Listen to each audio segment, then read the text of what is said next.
В Сыктывкаре полицейские с поличным задержали наркосбытчика из Красноярска, который на протяжении месяца распространял в столицу Коми N-метилэфедрон.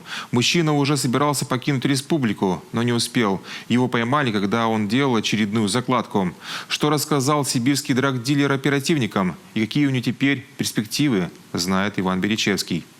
Закладка у многих в России прочно ассоциируется с чем-то противозаконным. К сожалению, так оно и есть. Через тайники драгдилеры осуществляют сбыт наркотиков. Готовят сверток с дурманом, подыскивают место, где поменьше людей, прячут товар и сообщают координаты оператору интернет-магазина. А тот уже, в свою очередь, скидывает их покупателю. Именно здесь сибирский драгдилер пытался сделать свою очередную закладку. Сыктывкарским полицейским поступила информация о том, что некий мужчина из Красноярска сбывает наркотики в Сыктывкаре и окрестностях. За подозреваемым установили слежку и вскоре в местечке Чит задержали с поличным.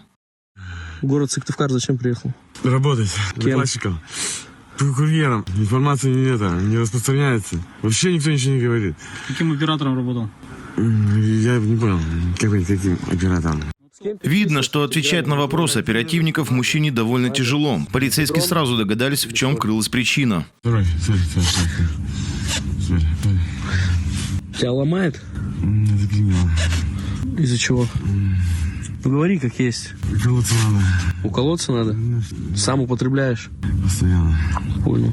Мужчина оказался наркоманом со стажем. При себе у него обнаружили 28 свертков по 1,5 грамма с N-метилэфедроном. Возможно, чтобы в дальнейшем смягчить себе наказание, но задержанный сразу пошел на контакт и рассказал оперативникам, где спрятан остальной товар. На съемной квартире в Сыктывкаре полицейские нашли еще 3 партии дурмана, упаковочный материал, весы и 108 тысяч рублей.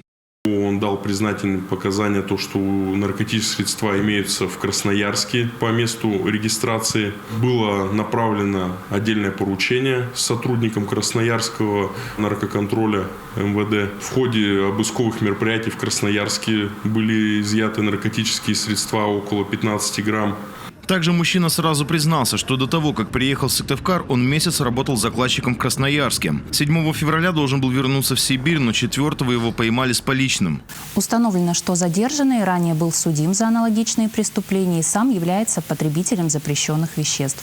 В Коми злоумышленник прибыл из Красноярска с целью распространения наркотических средств через тайники. Общая масса изъятых синтетических наркотиков превысила 58 граммов. По данному факту Следственным управлением МВД России по городу Сыктывкару возбуждено уголовное дело. Проводятся дальнейшие оперативно-розыскные мероприятия и следственные действия. На время следствия мужчину поместили в Сыктывкарское СИЗО. За покушение на сбыт наркотических средств в крупном размере сибирскому драгдилеру грозит до 15 лет лишения свободы. Возможно, этот срок поможет ему не только искупить вину, но и избавиться от пагубной зависимости.